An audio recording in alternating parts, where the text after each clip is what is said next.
Bonjour tout le monde, vous allez bien? Oui, content de vous accueillir. Bienvenue si vous êtes sur place pour la première fois. On est content de vous accueillir ici. Si vous êtes en ligne aussi, bienvenue à la série Flambant. Je sais que vous êtes plusieurs à vous poser la question pour venir ici. Là, je prends 10 secondes pour parler un peu de comment ça se passe, là, parce que je sais que vous êtes certains à être hésitants pour différentes raisons. Peut-être des fois, c'est une question de santé. Et bien, ça peut être peut-être une question où ce que vous ne savez pas, est-ce qu'il faut réserver? On n'est plus dans un mode de réservation. Donc, on remplit les places qu'on a jusqu'à temps que ça déborde. Et puis, si vous cherchez vous avez peur peut-être pour le stationnement, je comprends ça. Là, on est sur Côte d'Abraham, puis on se dit toujours comme aussi qu'il faut que j'aille. Il y a de la place directement dans la Côte d'Abraham que vous pouvez vous stationner. Donc, bref, une prochaine fois, si vous voulez venir, vous êtes les bienvenus. Sur place directement et évidemment aussi en ligne. Vous entendez peut-être ma voix ce matin. Je vous ai apporté la preuve que je ne suis pas enceinte. OK? Non, je n'ai pas le COVID. Fait que si vous avez peur, comme ah, là, y a-tu le COVID? Là? Non, je ne l'ai pas. C'est un vulgaire rhume. Fait que c'est peut-être pas plus intéressant que le COVID, mais bref, je vais m'arranger pour juste transmettre ça aux musiciens en avant. Là. La série qu'on fait actuellement culmine vers Pâques, qui se trouve finalement à être dimanche prochain. Et la série, qui est basée sur des rencontres, nous emmène justement à dimanche prochain, quand on va avoir l'événement de Pâques, où on se rappelle la mort, la résurrection de Jésus et son désir que, quand il est venu sur terre et puis qu'il a donné sa vie en sacrifice, qu'il est ressuscité, c'était parce qu'il voulait entrer en relation avec nous. Il voulait nous rencontrer. Et c'est ça le but de la série qu'on est en train de voir actuellement à travers l'Évangile de Luc. C'est des rencontres et qui nous montrent comment est-ce que Dieu a ce désir que de faire toutes choses nouvelles dans nos vies. Il connaît notre besoin, il connaît le besoin que l'on a que de le rencontrer, que de découvrir la vie en lui et qu'on a besoin justement de cette nouvelle vie pour qu'on puisse être flambant, avoir une vie qui correspond à ce pourquoi il nous a créés. On a aussi, dimanche prochain, je vous ai parlé que c'est Pâques, mais on a aussi des baptêmes. Les baptêmes, il y a certaines personnes, on a différentes inscriptions. Il y en a qui ne peuvent pas ce dimanche-ci, dimanche qui s'en vient, se faire baptiser. Ça n'empêche pas que même si vous êtes incertain, je ne peux pas dimanche prochain, quand même, si vous avez la décision de suivre Christ, vous allez placer votre foi en lui, prenez le temps quand même d'aller peut-être remplir un petit formulaire en ligne sur le site Internet puis dire, je veux être baptisé. Et même si ce n'est pas ce dimanche-ci, ça nous donne déjà l'occasion de planifier un prochain dimanche où ce qu'on pourra voir avec vous à quel moment ça sera possible. Donc, quand même, on aura dimanche prochain quelques baptêmes qu'on aura. Et puis, ce matin, vous aurez aussi l'occasion de prendre la décision de pouvoir vous faire baptiser pour dimanche prochain. Pour parler de la rencontre qu'on a ce matin, j'ai appelé le titre de ce message « Le riche insatisfait ». Un homme qui était riche, mais qui était à la recherche de quelque chose de plus. Je ne sais pas si vous avez déjà été à la recherche de quelque chose qui était important pour vous. Moi, je sais, là, ça m'arrive des dizaines de fois, peut-être que ça serait exagéré de dire par jour, mais en tout cas, certainement par semaine, où je cherche mes affaires. Je vais chercher ma casquette, c'est aussi que je l'ai mis. J'ai mes clés, je suis constamment en train de les perdre. Si je fais un peu de rénovation, j'ai mis mon outil à quelque part, puis je m'en revire, il n'est plus là. Et puis, dans les premiers temps, quand je cherchais mes affaires comme ça, mon premier réflexe, c'était de accuser les autres. Où c'est que tu as mis mon outil? Où c'est que tu as mis ma casquette? Où c'est que tu as mis mes clés? Où c'est qui est mon cellulaire? Et finalement, j'ai découvert avec le temps que le plus grand responsable, c'était moi.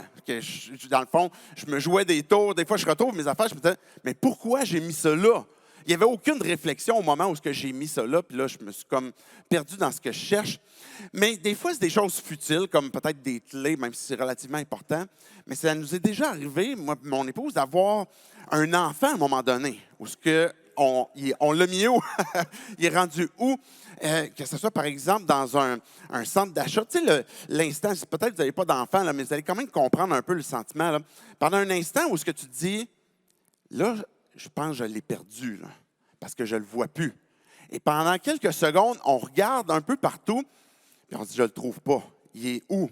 Et puis là, on se demande, ben, il est-tu sorti du magasin dans lequel on est? Il a-tu été pris par quelqu'un? Il est-tu en train de se cacher dans souvent les racks de vêtements, comme on se plante au milieu? On a tout fait ça quand on était enfant.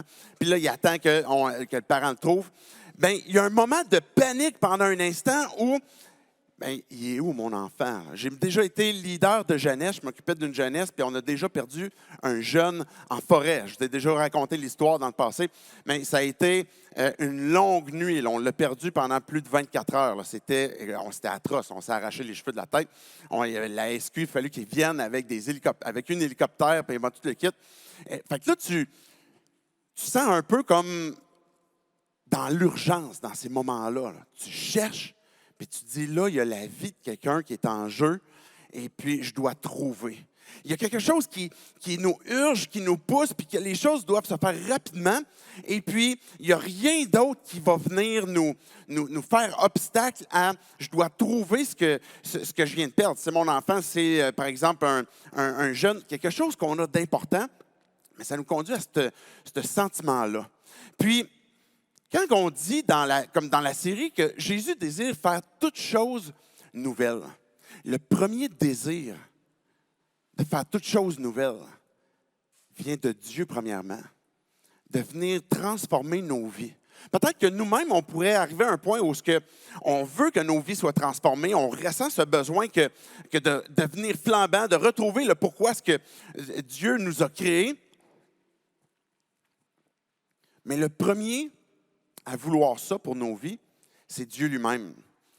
Et dans l'histoire de ce riche insatisfait, ça va être l'histoire d'un homme qui est à la recherche de quelque chose, mais c'est aussi l'histoire d'un sauveur qui lui aussi est à la recherche de quelque chose. J'aimerais qu'on prie, puis après ça, on va lire l'histoire. Je vous allez être invité à ouvrir vos Bibles dans Luc, chapitre 19.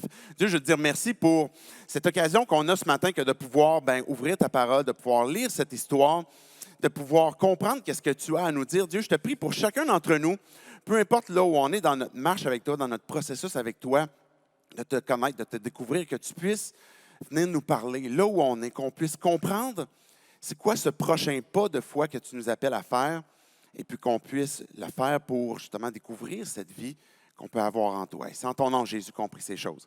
Amen. Amen. Luc, chapitre 19, je vais lire les versets 1 à 4 pour débuter l'histoire. Jésus était entré dans Jéricho et traversait la ville. Or, un homme riche, appelé Zachée, chef des collecteurs d'impôts, cherchait à voir qui était Jésus. Mais il n'y parvenait pas à cause de la foule, car il était de petite taille. Il courut en avant et monta sur un sycomore pour voir Jésus parce qu'il devait passer par là. Zachée, c'est un homme qui est important. Zachée, c'est un homme qui appartient au peuple juif, mais il travaille pour les Romains. Fait que c'est un homme qui, par le fait qu'il travaille pour les Romains, dans le fond, Rome était l'Empire à l'époque. Les Juifs étaient un peuple qui était certainement opprimé aussi à l'époque par les Romains, qui vivaient sous leur gouvernance. Et Zachée, c'est un gars qui travaillait pour l'ennemi.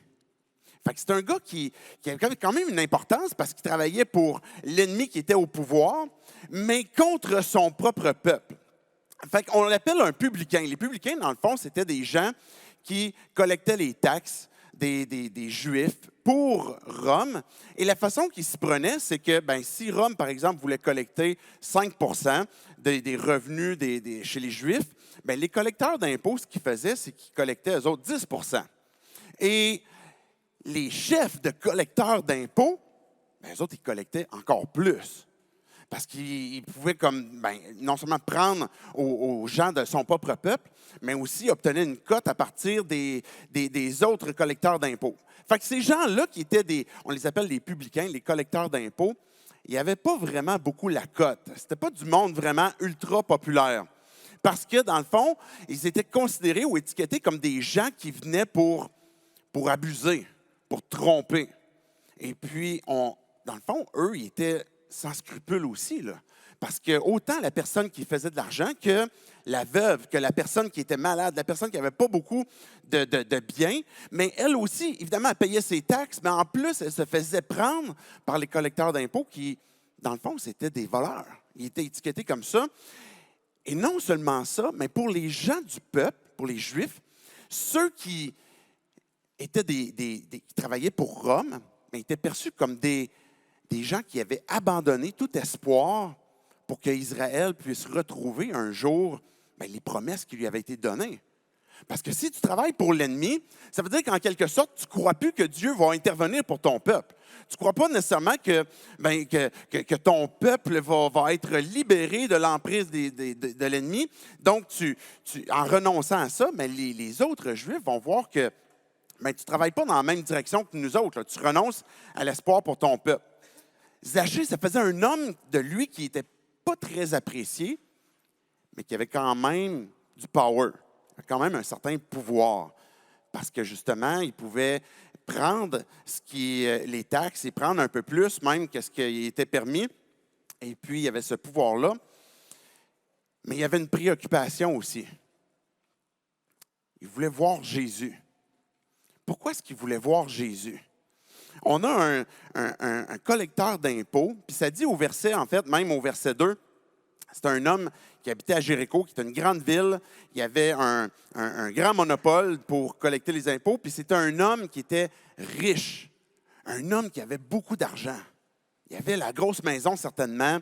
Il y avait les vêtements, il y avait l'auto, il y avait les ressources nécessaires pour aller voir un médecin. Il pouvait comme manger chez peu importe quel restaurant, nommez-le. Il avait la capacité d'aller au restaurant, d'inviter du monde, etc. Mais il est à la recherche de quelque chose de plus. Il a soif de quelque chose de plus. Puis il a entendu parler de Jésus. Peut-être parce qu'au moment que Jésus il rentre, je suis sur le point de rentrer à Jéricho, vous avez peut-être déjà entendu cette histoire-là, il y avait un gars qui était aveugle, puis que lui, il a entendu que Jésus passait. Mais lui aussi, il voulait rencontrer Jésus, mais étant aveugle, il n'y a pas de chance. Fait que la seule chose qu'il fait, c'est « je vais gueuler ». Je vais hurler après Jésus. Comme « Jésus, arrête-toi! » Puis finalement, Jésus finit par arrêter, puis il rend la vue à cet aveugle-là. Mais la popularité de Jésus avait déjà précédé sa propre arrivée. Là. Et donc, Jésus, quand il est en train de traverser la ville de Jéricho,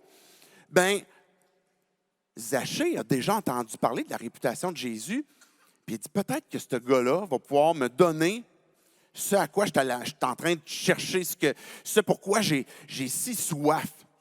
Il veut avoir l'occasion de voir Jésus. Mais Zachée, il y a un problème. On l'a lu, vous l'avez lu avec moi. Il est petit. Ce n'est pas nécessairement une personne de petite taille, ce n'est pas nécessairement parce qu'il est un nain, mais parce qu'il y a une foule qui est là, et puis il est plus petit que la moyenne des autres, et puis il n'arrive pas à voir Jésus, fait qu'il se dit, je veux être capable de le voir. Je veux être capable de voir c'est quoi qu'il y a ce gars-là. Pourquoi est-ce que les gens sont attroupés autour de lui? Comment ça se fait que les gens ont soif de lui, puis quand ils sont dans sa présence, ils semblent boire ses paroles. Et Zachée, il a tout l'argent nécessaire, il a le pouvoir nécessaire, il a la renommée nécessaire, mais il veut voir Jésus. Fait qu'il court. Il a appris à courir, j'imagine, vu qu'il était petit. C'est ma seule façon de me défendre. Fait qu'il court, il s'en va au-devant de la foule, et puis il grimpe d'un arbre. Zachée, un homme qui a une importance, qui est bien habillé, qui a de l'argent, il fait comme les enfants. Il grimpe dans un arbre pour voir Jésus, pour voir, c'est qui Jésus. C'est intéressant parce que Luc, à un moment donné, on est dans le chapitre 19, mais juste un peu avant, Luc, il va parler aussi d'un autre homme riche qui cherchait à voir Jésus. Puis cet homme riche-là, c'était une autre rencontre, on n'a pas vu à travers la série, mais on l'appelle traditionnellement le jeune homme riche. On ne sait pas il avait quel âge. Mais ce jeune homme riche-là, lui aussi, il voulait voir Jésus, puis il est venu pour le rencontrer parce qu'il avait le même sentiment comme quoi il y a quoi qui me manque. J'ai tout l'argent qu'il me faut, j'ai le pouvoir qu'il me faut. Ce jeune homme riche-là, il vient voir Jésus, puis il dit, j'ai l'impression qu'il me manque de quoi? Puis j'obéis à tous les commandements qu'il faut. Le jeune homme riche, ce n'était pas un publicain, là. C'était le contraire. C'était un gars qui se qualifiait comme « je fais toujours le bien, je fais ce qu'il faut ». Puis, il me manque de quoi aussi? Puis Jésus lui a dit, prends tout ton argent, puis tes biens, vends-les, prends cet argent-là, puis donne-le aux pauvres. Puis ce jeune homme riche-là est retourné, est parti parce que, le texte nous dit, Luc nous dit, parce qu'il aimait beaucoup ses biens, il aimait son argent.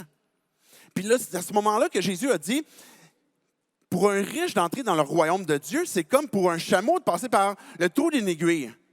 C'est impossible, parce qu'on est trop attaché à nos biens, puis on n'est pas prêt à le laisser. Puis là, ben, les disciples ont dit à Jésus, mais qui c'est qui, dans ce cas-là, va pouvoir rentrer dans le royaume? Qui c'est qui va pouvoir aller au ciel? Puis Jésus a dit, ben, rien n'est impossible à Dieu.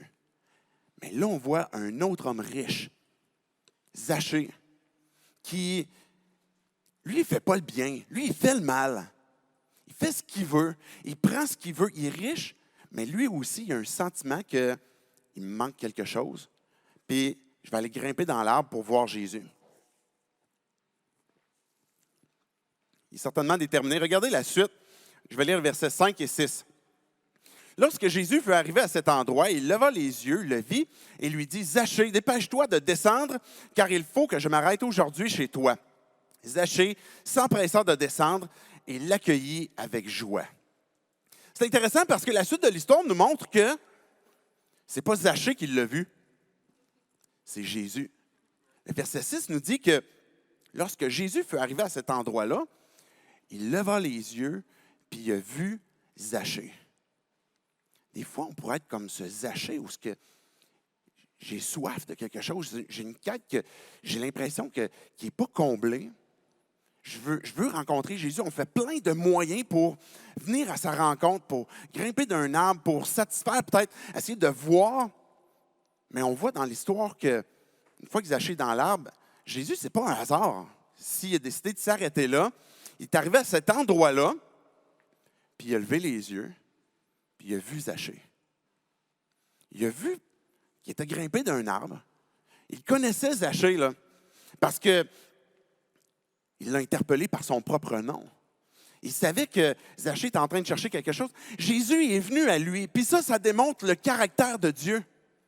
Ça démontre que c'est Dieu qui, au point de départ, a ce désir que de venir nous rencontrer, que de nous chercher, que de nous trouver. Et quand je disais tantôt que Dieu veut faire toutes choses nouvelles, ben c'est le premier intéressé, c'est Dieu lui-même. Quand on voit, par exemple, Adam qui a péché dans le jardin avec Ève, ben c'est Dieu qui est venu en disant, ben Adam, t'es où? Puis il se cachait à cause qu'il avait honte. Quand on voit Caïn aussi qui avait tué son frère, mais c'est Dieu qui est venu vers lui. Quand on pêche puis qu'on a honte, qu'on a envie de se cacher, et puis peut-être qu'on veut juste regarder de loin, peut-être comme Zachée, il a grimpé d'un arbre, et puis il veut juste regarder, puis c'est qui ce Jésus-là? Mais on voit le caractère de Dieu qui vient vers le pécheur, qui vient vers nous, et puis qui nous cherche. On voit son caractère comme quoi que il est le premier à vouloir nous rencontrer. Même si on n'a peut-être pas cet espoir des fois qu'on va pouvoir comme découvrir Dieu, je veux vous rassurer ce matin que si tu es à la recherche, tu as soif, c'est des questions que j'ai entendues souvent de « Mais comment je vais faire pour rencontrer Dieu? Ça veut dire quoi? Comment est-ce que ça va se vivre? » Mais le premier à le vouloir, c'est Dieu.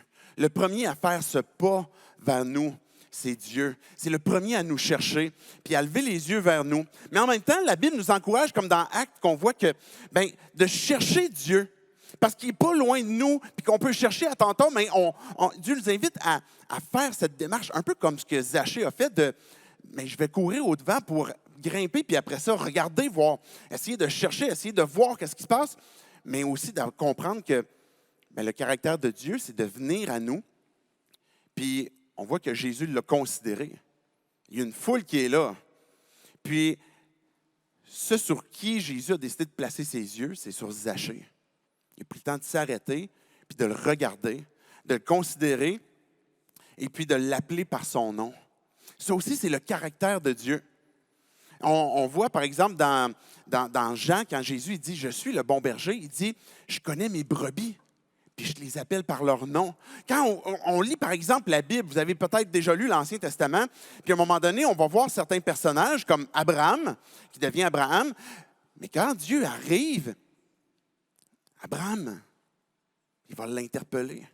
Jacob, Salomon, Ésaïe, Il va nommer à travers des histoires comme ça de l'Ancien Testament, on va voir plein d'hommes et de femmes qui ont été interpellés par leur nom. Marie, par exemple, quand que Marie, l'ange est venu, ben, Dieu l'a interpellé aussi par son nom. Et ce caractère de Dieu qu'on découvre, c'est qu'il y a quelque chose d'intime que Dieu recherche. Il y a quelque chose qui nous connaît personnellement. Et c'est la raison pour laquelle Jésus veut nous voir, il veut nous rencontrer, il nous connaît personnellement. Il nous connaît. Alors, j'ai posé la question cette semaine. Vous avez été quelques-uns à répondre. C'était une question peut-être un peu embêtante, mais un petit sondage que j'avais fait. Pourquoi est-ce que Jésus, il dit au verset, ça dit, verset 5, « Lorsque Jésus fut arrivé à l'endroit, il leva les yeux, le vit et dit à Zachée, « Dépêche-toi de descendre. » Pourquoi est-ce que Jésus a employé l'expression de comme « Dépêche-toi. » Dépêche-toi de descendre. Parce que ce n'est pas commun dans le langage à Jésus, même de Dieu, dans la Bible, où il est pressé. Là. Tu sais, nous autres, on est souvent pressés. Comme à chaque fois qu'on s'en va quelque part, en tout cas, moi, c'est de même, je suis souvent comme pressé, il faut que j'aille là-bas. Même quand, des fois, c'est rendu un running gag avec ma femme, tu sais, quand on va voir un film, mettons, un jeudi soir, peu importe, puis que là, la représentation, mettons, j'étais à 7h30, mais là, on est en route, mais là, j'ai l'impression que tout le monde s'en va voir ce film-là. Hein? J'ai l'impression comme, je vois du monde sur la route, je vois du monde sur l'autoroute, je vois du monde qui tourne proche du cinéma, puis je suis comme, ils s'en vont tous voir mon film, il faut qu'on se dépêche, il faut qu'on aille une place pour être sûr d'être capable d'y aller. Moi, je suis toujours pressé comme ça. On mange, les choses qu'on mange, c'est souvent quelque chose de rapide, on se déplace rapidement, on est souvent dans notre pensée où c'est pas pour rien qu'on est en burn-out aujourd'hui. Là. Jésus, quand il se déplace, c'est à pied. Vous allez dire, évidemment, là, il se déplace à pied, à l'époque, il n'y a pas d'auto. Mais il va se déplacer quand même. On ne voit pas que Dieu est pressé. On va le voir comme tranquille. Mais là, il y a un appel urgent. Puis je vous disais tantôt, quand on est à la recherche de quelque chose, il y a une urgence. Et c'est là qu'on est pressé. Ou ce que il faut qu'on trouve rapidement. Puis l'appel de Jésus à Zachée, dépêche-toi de descendre ton arbre, parce que je veux aller chez vous. Et la majorité d'entre vous avaient répondu à ce sondage-là parce que Zachée avait Jésus, il savait que Zachée avait ce besoin d'être aimé. Absolument. Zachée avait ce besoin d'être aimé puis d'être réconcilié avec Dieu. Puis c'est drôle parce que la suite de l'histoire nous montre que, oui, Jésus a dit, Zachée, dépêche-toi de descendre, car il faut que je m'arrête aujourd'hui chez toi. Mais verset 6 nous dit aussi, Zachée s'empressa de descendre. Il s'est dépêché à descendre, rapidement. Et puis oui, il y en a des commentateurs, j'ai entendu le son, là, il est sauté en bas de l'arbre. Puis j'entendais un Billy Graham qui disait, Zachée est peut-être venu au monde, de nouveau, peut-être entre les branches et le sol à ce moment-là. En un instant, où il a décidé de sauter de l'arbre, puis Dieu l'a sauvé, parce qu'il était prêt à accueillir Jésus. Parce que Jésus s'est arrêté près de lui. Puis il a levé les yeux, puis il a dit, Zachée, je te vois. Puis dépêche-toi de descendre, parce que c'est chez vous que je vais aller. Je te connais personnellement. Je connais ton besoin. Je sais ce pourquoi tu es en train d'être assoiffé. Puis je veux manger chez toi. Regardez verset 7. La suite de l'histoire nous dit qu'en voyant cela, tous murmuraient en disant, il est allé loger chez un homme pécheur. Zachée voulait voir Jésus, qui a grimpé d'un arbre. Jésus qui marchait s'est arrêté en bas de l'arbre, puis il a levé les yeux, puis il a vu Zachée. Mais la foule a vu quelque chose aussi. Voyant cela, l'interaction de Jésus avec Zachée. La foule qui était là se sont mis à chialer. Murmurer, c'est ça, en québécois, ils se sont mis à chialer, à critiquer. Regarde Jésus, qu'est-ce qu'il fait? Ça n'a pas de bon sens. Dans les histoires précédentes, on a vu Jésus qui a touché un mort. On ne pouvait pas faire ça à l'époque. Il a touché une femme d'une perte de sang depuis 12 ans qui est venue toucher Jésus. Elle ne pouvait pas venir toucher Jésus. puis elle a été guérie. Cet homme que Jésus avait touché, cette jeune fille aussi qui avait touché dans l'autre histoire qu'on avait vue, est revenue à la vie. Et là, on a un homme pécheur, un publicain. Le gars, il est pire que les publicains, c'est le chef des publicains. C'est de la haute rapace, là. Et Jésus, il s'en va manger chez lui, là. Regarde, Jésus, c'est l'ami des pécheurs. On disait de Jésus que le Fils de l'homme est venu mangeant et buvant. Aujourd'hui, ce n'est pas les mêmes critiques qu'on a à l'égard de Jésus, hein? Parce que, je vais le dire comme ça, je vais le dire entre guillemets, la religion a présenté peut-être un Jésus qui est peut-être très austère, peut-être qui se distance un peu du pécheur, puis qui met le fardeau sur le pécheur pour, OK, mais là, fais de ton mieux, grimpe d'un arbre, essaye de le mieux possible de correspondre aux attentes de Dieu, et puis peut-être que tu auras la chance de rencontrer Dieu. Mais les critiques qu'on voit de Jésus dans les évangiles, c'est le gars, il mange avec des pécheurs. C'est un mangeur et un buveur, puis il s'en va chez Zachée. Tout le monde le connaît, là, on sait, là, et on sait qu'il a volé à l'aveugle l'autre fois. On sait que l'autre personne qui souffre et qui est malade depuis des années, il a pris ses taxes, mais non seulement ça, il a pris aussi sa civière et ce qu'il y avait dans le frigidaire. Eh bien, puis là, on critique Jésus, puis on se met à murmurer de lui. Il est allé loger chez un pécheur. Des fois, on pourrait s'identifier peut-être justement à Zachée. Peut-être que tu entends Zachée, puis tu entends son lot peut-être de mauvais coups qu'il a fait, comment est-ce qu'il a trompé, comment est-ce qu'il a menti, peut-être qu'il a usurpé, peut-être que peu importe, puis peut-être que tu vas te dire, moi, c'est d'autres choses que j'ai faites. Mais j'ai le même sentiment comme quoi que je ne serais peut-être pas digne que Jésus vienne manger chez nous. Mais pourtant, c'est de l'initiative de Jésus qui, Zachée, dépêche-toi de descendre, parce que c'est chez vous que je vais aller. Puis il y a peut-être une application aussi à, oui, je peux m'identifier à celui qui, oui, ne mérite pas d'accueillir Jésus, mais qui va le faire quand même parce qu'on voit que c'est l'initiative de Dieu, mais aussi une application à, comme croyant, qui peut-être, nous, on est souvent dans la foule, puis on va souvent critiquer peut-être d'autres croyants ou peut-être d'autres mondes qui viennent, et puis comme, hey, voyons donc, ça n'a pas de bon sens, puis on va juger. Puis on va rabaisser, on va condamner, ou l'Église a besoin aussi de faire cette même mission que Jésus faisait, que d'être accessible et d'aller vers les pécheurs, d'aller vers les gens qui, comme moi, comme chacun d'entre nous, ne méritent pas que d'être en relation étroite avec Dieu. Puis, ce que la foule n'avait pas compris, puis que Dieu nous révèle ici, c'est que nous, si on touche un mort au sens figuré, si on touche quelqu'un qui, au sens figuré, est impur, on devient impur.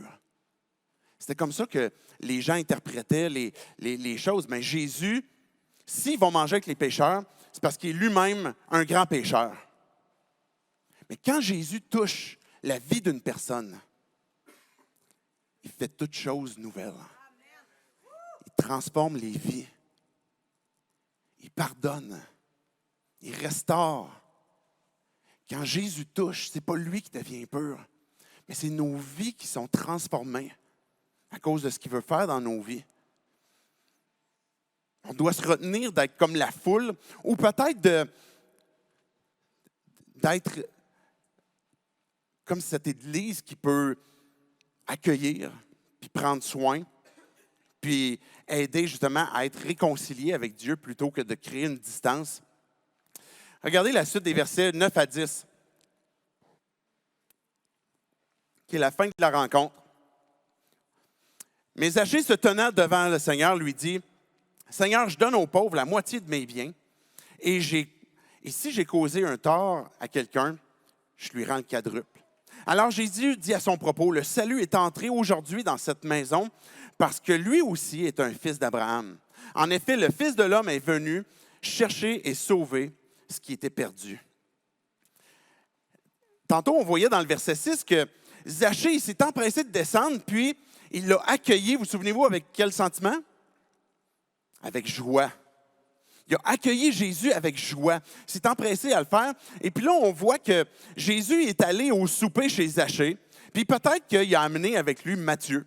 On pourrait avoir cette pensée comme quoi que Matthieu était lui-même un publicain, hein, on l'appelait Lévi. Peut-être que pendant le repas, Matthieu a eu l'occasion de raconter son histoire, raconter son témoignage, comment est-ce que Jésus est venu transformer sa vie, comment est-ce que lui aussi avait ce craving d'avoir tout en plus, mais qui n'était jamais satisfaisant. Peut-être que Matthieu a eu l'occasion de compter ça, peut-être que c'est Jésus qui a parlé avec Zachée, mais on voit qu'il y a une transformation qui se passe dans le cœur à Zachée.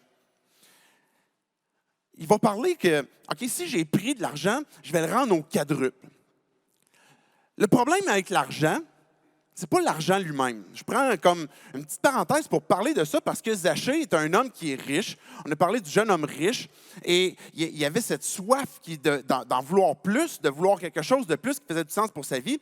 Mais le problème de l'argent, ce n'est pas l'argent elle-même. C'est pas l'argent lui-même. C'est plutôt que l'argent devienne notre maître. Qui nous dirige, qui nous guide. Ou peut-être même, je devrais aller plus loin, que l'argent devient notre Dieu, notre idole. L'argent doit être un bon serviteur pour nous, mais jamais le maître. Et peut-être que Zachée est en train de prendre conscience de l'impact qu'a son argent sur sa vie.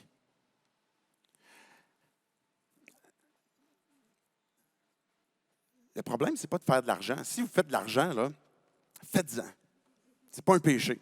Des fois, j'entends ce discours où si tu es riche, tu es nécessairement dans le péché. C'est faux. C'est faux. C'est pas vrai. C'est à partir de quel chiffre dans ton compte de banque ou en avoir que là, c'est un péché. Il n'y en a pas de problème. Tu peux avoir une entreprise, tu peux multiplier tes biens, puis mais il n'y en a pas. Ce n'est pas une difficulté que de faire de l'argent. C'est maintenant comment est-ce que. Puis Jacques, il va en parler aussi, il dit aux riches, par exemple. Mais le contexte de Jacques qui va parler aux riches, c'est des gens qui ont une richesse puis qui vont exercer un pouvoir. Ils vont dominer, ils vont écraser le faible. Et puis, ils vont s'enrichir sur le dos des plus vulnérables. Et c'était ça le problème. Mais ce n'est pas que de faire de l'argent, ce n'est pas d'avoir son entreprise, ce n'est pas que d'avoir de l'ambition, ce n'est pas qu'il ne faut pas dépasser une certaine limite, mais c'est d'en faire son Dieu. Et ça, c'est de l'idolâtrie. Quand l'argent et les biens deviennent mon idole, c'est là que ma vie est en train de se pourrir. C'est plus que, ultimement, je suis en train de dire à Dieu, Dieu, tu ne me satisfais pas. Mon idole va me satisfaire, va me donner ce que je recherche, ce que j'ai de besoin. Ultimement, c'est ça qu'on est en train de dire à Dieu. Mais en même temps, ce qu'on cherche de l'argent, c'est peut-être à vouloir satisfaire un certain pouvoir, si je veux en faire mon Dieu. Peut-être une certaine liberté. Si j'ai tout l'argent, mais c'est ça qui va m'affranchir, c'est ça qui va me rendre libre. C'est ça qui fait que je vais être reconnu. Si je m'achète tel auto, si je m'achète... Mais ça peut devenir très cliché, mais à quelque part, on va tous y croire. Même si on n'en a pas beaucoup. Parce que Paul, il va dire à Timothée, la racine de tous les maux, c'est l'amour d'argent. La racine de tous les maux, c'est l'amour de l'argent. Il y a bien des choses qui nous empêchent de dormir la nuit parce qu'ils vont venir générer de l'inquiétude. Les biens, l'argent peut nous donner toutes sortes de promesses. Promesse de liberté, comme je disais, une promesse de pouvoir, d'être apprécié, d'être reconnu. Mais à un moment donné, on arrive au bout de ces promesses-là, puis on réalise qu'ils ne remplissent pas convenablement ce qu'ils m'avaient promis. Il y a quelque chose qui est encore là, qui me fait souffrir. Puis quand l'argent n'est plus là, ou quand l'argent se tourne en dette, ou que finalement il y a un revirement, qu'est-ce que je vais faire?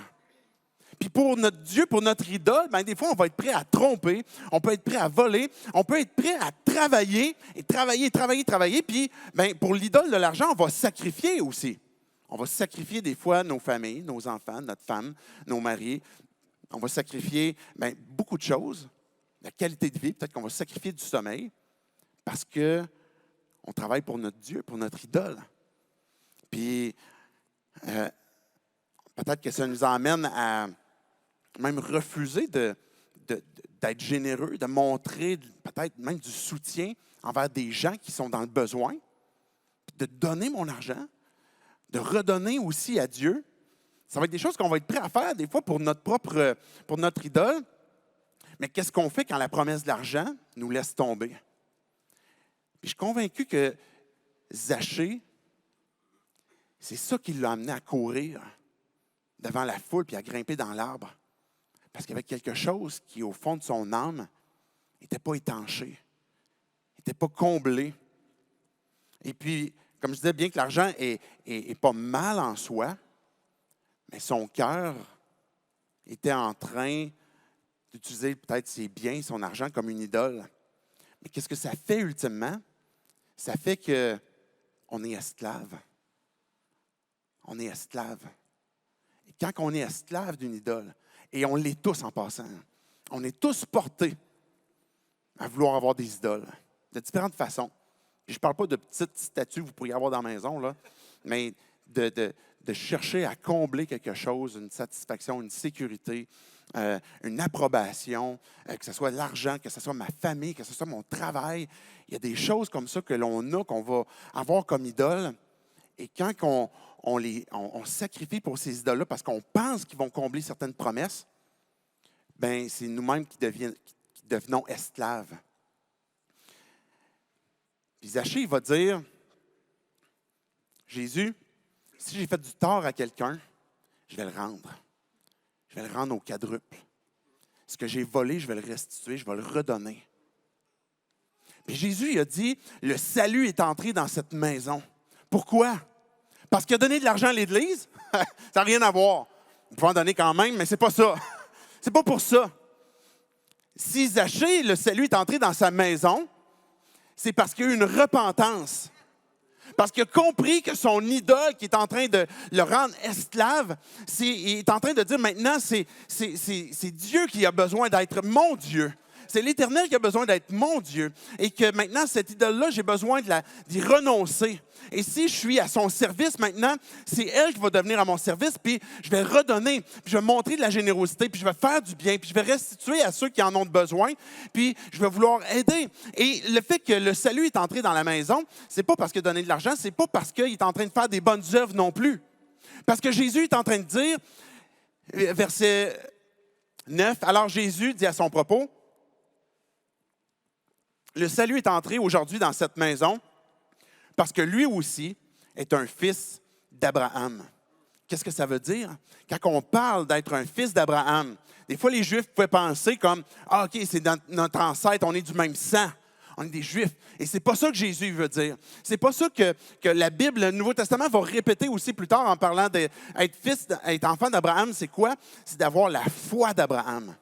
C'est d'avoir la foi de celui qui a cru que Dieu pouvait justifier, que Dieu pouvait pardonner, que Dieu pouvait satisfaire, que sur terre, pendant un certain temps qu'on vit sur terre, il va y avoir, oui, des souffrances, oui, des choses qu'on va avoir encore des luttes, oui, il va y avoir des moments qu'on va être dans la honte encore, mais que ultimement, notre espérance est en Dieu et qui apporte la satisfaction. Et cette réconciliation que je peux avoir avec Dieu, c'est parce que j'ai la foi d'Abraham, parce que j'ai cru que ce que Dieu dit, c'est vrai.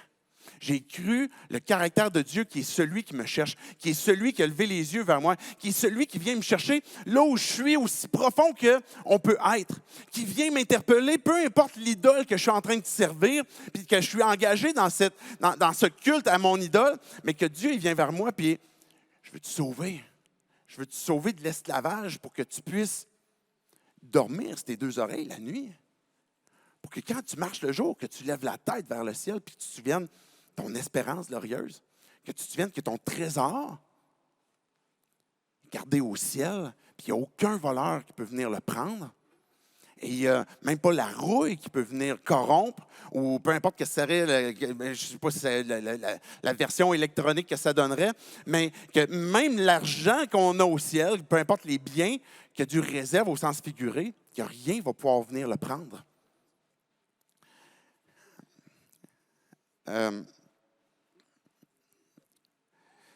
Jésus dit, le salut est entré aujourd'hui dans cette maison parce qu'il est un enfant d'Abraham. Cette foi l'a amené à la repentance, à une confession. Jésus, j'ai pris à des gens que je n'aurais pas dû prendre. Il l'a confessé. Puis sa foi, ce n'est pas limité à je crois dans mon cœur, mais c'est tout. Mais ça a été une foi qui est vivante, qui s'est transposée en œuvre. Et ce n'est pas les œuvres qui ont sauvé Zachée, mais les œuvres ont démontré sa foi qui était vivante et son désir de repentance. Et c'est à ça que Dieu nous appelle. C'est à ça que Dieu nous appelle. À avoir une foi qui est vivante, qu'on est prêt aussi à confesser. Puis je veux conclure avec le verset 10. En effet, le Fils de l'homme, quand Jésus dit ça, il parle de lui, est venu pour chercher et sauver ce qui était perdu. Je vais inviter les musiciens à s'avancer. C'était la mission que Jésus avait. C'est la raison pour laquelle il est arrêté en dessous du sycomore, qu'il a levé les yeux vers Zachée. C'est la raison pour laquelle il a dit « Dépêche-toi de descendre, parce que je cherche, puis je veux sauver. » Puis ce qu'on voit dans le caractère de Dieu, c'est qu'il ne se contente pas de juste tomber par hasard sur nous. Mais comme je disais tantôt, quand on est dans un moment où ce qu'on cherche, comme un enfant qu'on a perdu, il n'y a rien qui va venir interrompre notre recherche. Il y a une urgence, il y a un focus qui est là. Et Jésus, il dit qu'il est venu pour chercher. Il est venu pour venir nous chercher, nous rencontrer, nous faire découvrir la vie en lui. Si tu as déjà placé ta foi en lui, peut-être que tu te dis même, je ne sais pas si je peux revenir à lui, parce que peut-être que tu as eu un moment où tu t'es éloigné, tu as abandonné, tu as délaissé, peut-être que tu es dans la honte. Mais souviens-toi que l'initiative vient de Dieu, qu'il est le premier à nous chercher. Et que Dieu, dans ce qu'il rend flambant neuf, dans ce qu'il vient transformer complètement, il vient transformer la honte en dignité. Et quand on est dans la honte, puis qu'on vient à lui, puis qu'on confesse, puis Dieu, j'ai besoin de ta grâce encore une fois. J'ai besoin encore une fois que tu transformes ma vie. Parce que tu m'as pardonné parfaitement, je suis ton enfant. Mais j'ai encore besoin que là où je suis, que je puisse cheminer avec toi, mais j'ai besoin encore que tu interviennes. Puis je ne sais pas comment je vais pouvoir m'en sortir encore. On a besoin continuellement que de se rappeler cette bonne nouvelle, comme quoi que Jésus a pris l'initiative, puis nous transforme, puis enlève, va déraciner peut-être nos idoles, déraciner certains péchés, déraciner certaines choses, enlever la honte pour nous transformer à sa gloire. Mais aussi, si tu n'as jamais pris la décision de placer ta foi en lui, mais Dieu te cherche. Puis il connaît ton nom.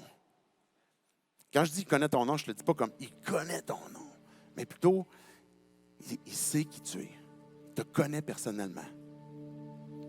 Il sait ce que tu es en train de chercher. Il sait peut-être que toi-même, tu as de la difficulté à mettre le doigt dessus qu'il y a quelque chose qui ne me satisfait pas, mais pourquoi? Peut-être que tu n'entendras pas ton nom comme avec tes oreilles, mais je suis convaincu qu'à un moment donné, tu vas sentir comme quoi que Dieu est en train de t'interpeller. Personnellement, là où tu es, dans ton arbre, puis qui va être là, puis qui va t'interpeller par ton nom. Parce qu'il te cherche. Et la raison pour laquelle il te cherche, c'est pour te sauver. C'est la raison pour laquelle le Fils de l'homme est venu. Il cherche et il veut sauver, pardonner, réconcilier, te rendre libre. J'aimerais terminer par la prière qu'on puisse placer nos cœurs devant Dieu, que si tu veux prendre cette décision de dire, Dieu, je veux me laisser trouver par toi. Ça peut se faire simplement en parlant à Dieu personnellement. Dieu, on veut te dire merci pour ce texte. Merci pour l'histoire de Zachée. Dieu, je peux m'identifier à Zachée avec cette recherche que je peux avoir. Que les différentes choses que j'ai présentement me comblent pas parfaitement, me comblent pas dans ce que mon âme a besoin. Non seulement que je ne suis pas comblé, mais en même temps, Dieu, je comprends que je suis séparé de toi. À cause du mal que j'ai fait, Dieu, je ne suis pas digne d'entrer en relation avec toi. Mais Dieu, tu nous cherches, tu lèves les yeux vers nous, puis tu veux nous sauver. Puis Dieu, de la même façon que Zachée s'est empressé de descendre, je veux prendre moi aussi cette décision ce matin, sans la remettre à demain, puis dire, maintenant, je veux te suivre, Jésus. Prends ma vie, pardonne mes péchés. Fais de moi ton enfant et libère-moi de ce qui me rend esclave maintenant. Que je puisse abandonner, Dieu, ses idoles et puis que je puisse découvrir la vie en toi puis que tu puisses faire toutes choses nouvelles dans ma vie. Et Dieu, pour chacun d'entre nous qui avons peut-être déjà placé notre foi en toi, je te prie que tu puisses venir renouveler notre marche, notre consécration, notre désir, Dieu, que de garder les yeux fixés sur toi, puis peut-être ces témoins aussi de cette bonne nouvelle.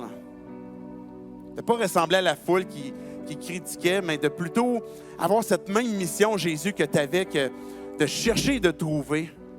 Mais je te prie pour chacun d'entre nous que tu puisses faire de nous des témoins puissants. Tu nous appelles à le faire, Dieu, tu nous appelles à partager notre histoire. Et je te prie que tu puisses nous sortir de la honte, nous sortir de la gêne quand c'est le temps de parler de toi et qu'on puisse, Dieu, raconter comment est-ce que tu as fait toutes choses nouvelles dans nos vies. Pour que tu puisses être glorifié, pas juste quand on est ici à l'Église, quand on chante, mais aussi dans notre travail au quotidien, avec nos amis ou quoi que ce soit, mais que ça puisse être évident, Dieu, que tu es ce Dieu actif dans nos vies qui nous transforme et qui est en train de nous rendre semblables à toi.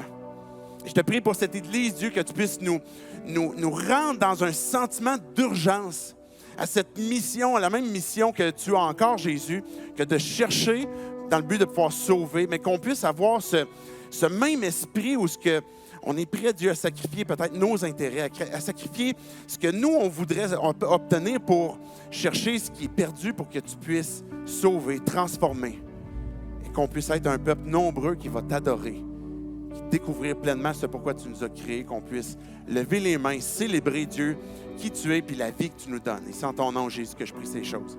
Amen.